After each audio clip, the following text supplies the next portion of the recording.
Hello and welcome to Turkish Films Chess Channel. Today is Daily Chess, episode 26.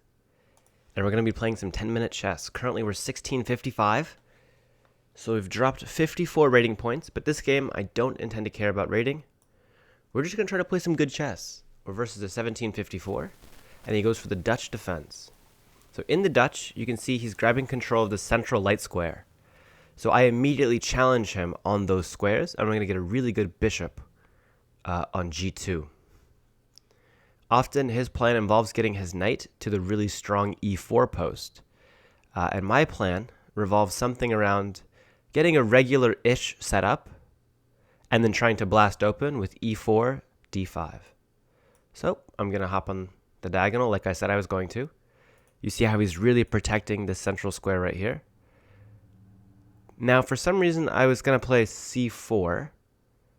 After he takes, I couldn't take back, though. For some reason, I think that c4 is still fine. So it is fine here, because I can win the pawn back by force. But I feel like we should play a more calm move first. We're just going to play knight f3, defending this pawn. Now I'll play c4. If he takes it, there's the check, and I'll win the pawn back, and there's no problems. Okay, so he didn't take the pawn. I don't want him to have such a strong structure in the center of the board. So I'm going to take here first, even though I understand that it does open up this c file. Okay, so he's opening up the center. So now castling kingside doesn't seem like such a good idea because this f7 pawn's super weak. That's also a huge target in the position and can be targeted very, very easily. So for now, I'm just going to castle. No reason to go too crazy. And I think I really like the idea of queen c2, because since his c6 pawn is sitting here, that means the c file never really hurts me. That's an interesting idea. I'm going to go ahead and play queen c2, which puts pressure on this pawn. It doesn't win it yet, doesn't attack it yet, like so in such a serious way. Okay, so I think his way of defending is going to involve something like e4, or knight to e4 to stop my attack. My knight's going to move, and I can play f3, kicking him out, and then I'll take the pawn. But for now, we're just going to make... ooh, should I pin him first? Pin, if he plays h6, I think it's going to be really bad for him if I just go back. His king is kind of really lacking there. So I'm tempted to play bishop here. Also, knight to c3 makes a lot of sense. Okay, let's just go over what our plans are. Let's first look at checks, captures, and threats. There's no checks. There's one capture here. And what about my threats? Do I have any threats? Well, I'm going to be threatening this pawn here pretty quick. But he can play knight e4, which would defend it and block an attack. So it seems like he's going to have the f5 pawn pretty well controlled here.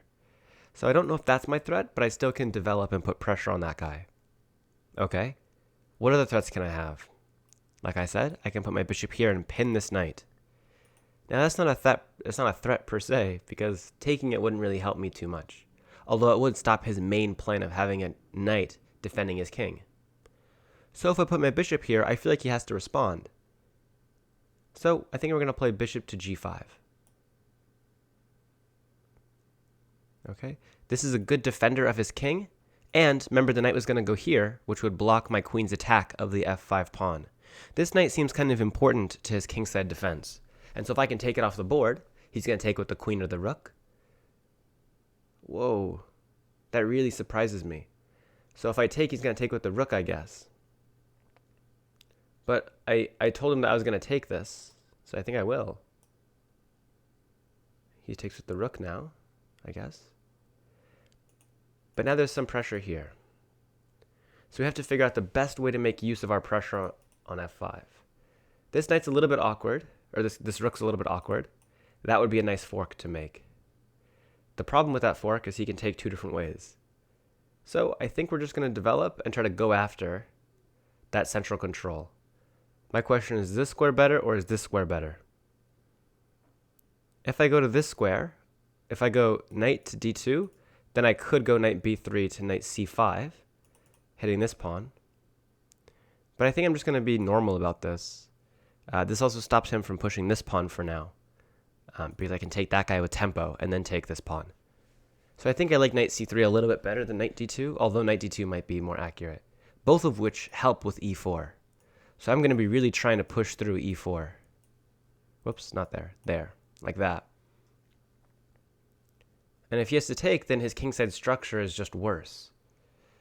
Yeah, so I'm trying not to go too crazy.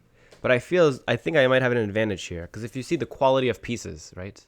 See, his knight has to go to the edge of the board to stay in the game. So, do I play a3 here to stop the knight from going here? Is the knight dangerous there? Or does my queen want to move anyway? If he gets to play knight b4 and I attack it, he can play a5. So I don't see a3 hurting me, but I feel like maybe I shouldn't be so slow about my moves. a3 is slow and just is responding to him, and maybe his knight wants to go to c7 anyway. What does his knight do on c7? Well, it's coming here to attack my pawn. Do I play a3? If he gets knight b5 in, where does my queen go? Where does my queen go if he plays knight b5? I don't see where it goes. Because no matter where I go, he can play a5 and then a3 anyway. But my queen wasn't improved in the process. So we're going to play this move. a3.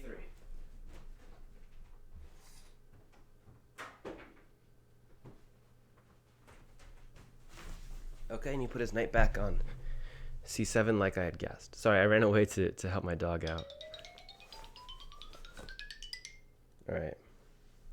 So I think we're going to try to go forward and try to push for e4. And I think the best way to do that is with this rook. Because that rook wasn't really doing anything. And, like I said, we might want to push our f-pawn at some point to help with the breakthrough.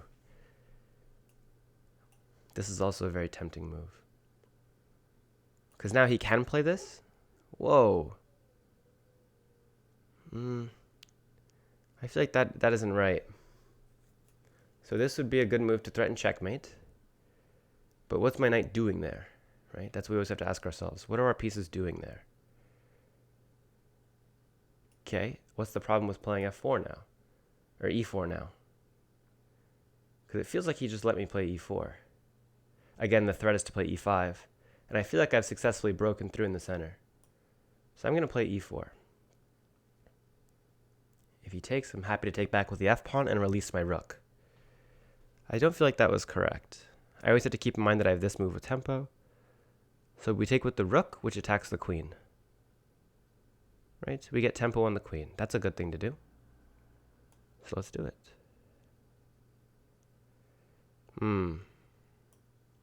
If I take with the pawn, however, I can go for e4 again. I kind of like going for e4 again. I'm not sure.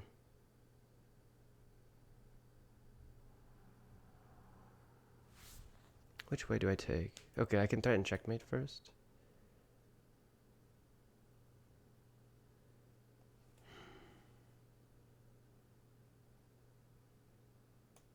Let's take with the pawn. We're gonna go for e4.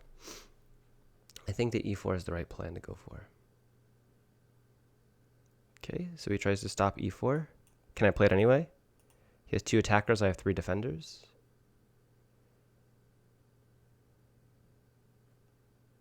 Yep.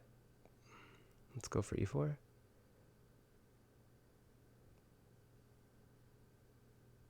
Okay. We will take like this. Hitting this guy, we can take that. If he takes us, we take him. And I got a piece, got the queen, and he's going to get a piece and get the queen. So it's all good in the end. I feel like this doesn't work. There's tactics here, I know that. If I take this, he takes my queen, I take his queen. Where are the tactics? I can always just do this to pin. Yeah, how does the pin not work? b5. Okay, so if I pin, checks first. That's a check. He takes with the pawn. He takes with the rook. He can't take with the rook. He has to take with the pawn. And then I take the bishop. And there's a million trades. I kind of like that. I think I'm going to go for that, actually. Check. If he takes with the rook, I take his queen. With check. If he takes with the... If he moves his king, I take his queen. No, if he moves his king, I'll take his bishop. Check. Okay. The bishop's hanging. If he takes here, I'm going to take here. If he takes, my rook takes, I have tempo. Yep. Let's take that. And he has some king problems now that he didn't have before. Also, right now, I'm attacking his rook quite a lot, so he should be a little bit careful. Okay. I think we should take that guy. Let's take that guy. Check. Yep.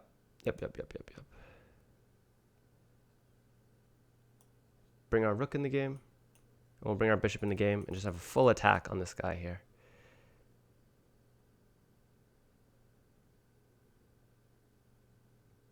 Yeah, lots of attack.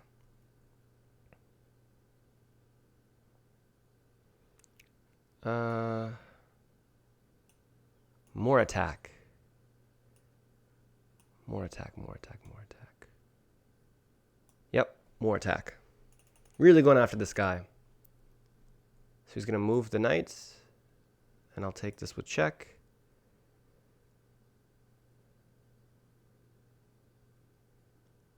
Okay, and this is the game. If he takes back with the queen, this pawn hangs.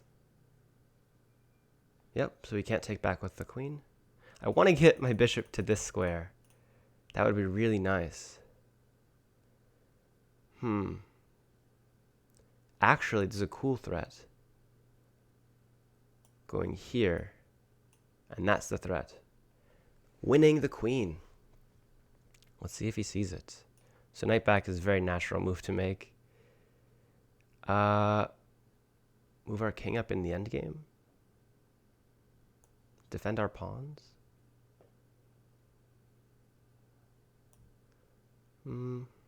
What piece isn't doing anything? My knight. My knight's not doing anything. Let's make our knight do something. Knight there. Looks pretty good. Distracting this guy from his position, because after bishop takes, that's still the threat. So we're just trying to get all of our pieces into the attack if we can. Ooh. Actually, I was trying to see if I could make knight to g5 work with the fork of the king and the queen.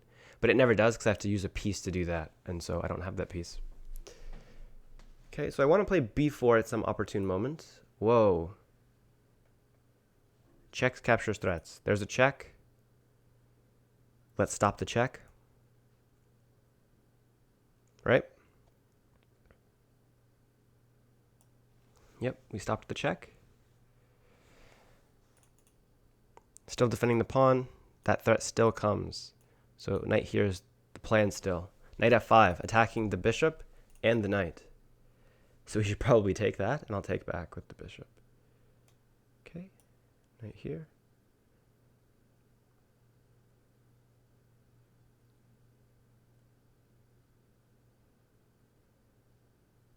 I can take this for free. He takes my queen, I take his queen. So let's do that.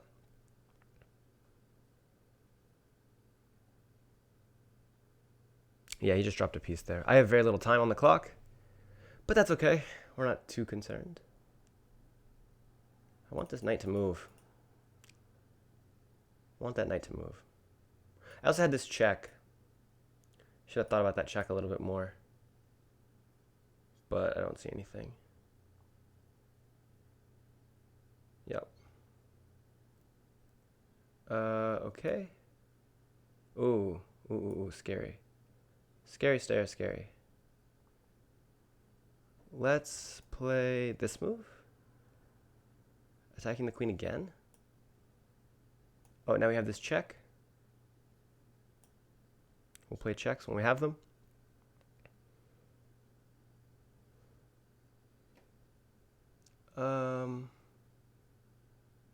Shoot. I'm running out of time. So he gets this piece. That's unfortunate. Just gave away the piece. Just gave away a piece. Trying to take this pawn back. Yeah, I'm going to lose on time. I'd prefer to not lose on time, but don't always get what we want, right?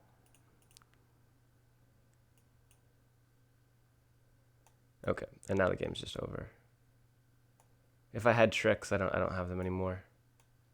We'll take here. Actually, if anyone's better here, I think it's me, just because I have the bishop and there's pawns on both sides of the board. Okay, going after some pawns. We shouldn't get forked. Let's just go back.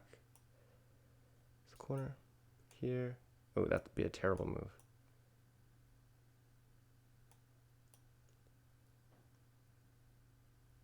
Knight's gonna move. I'm gonna take this pawn.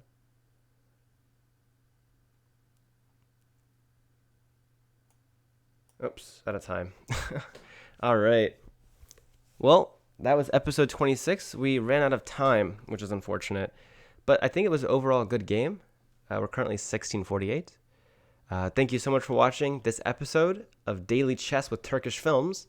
Currently, personally, I think I'm on like a 7-game losing streak, which is super sad. But overall, it's all good. We're learning and look forward to the analysis coming later today. Bye. Oh, stay Turkish.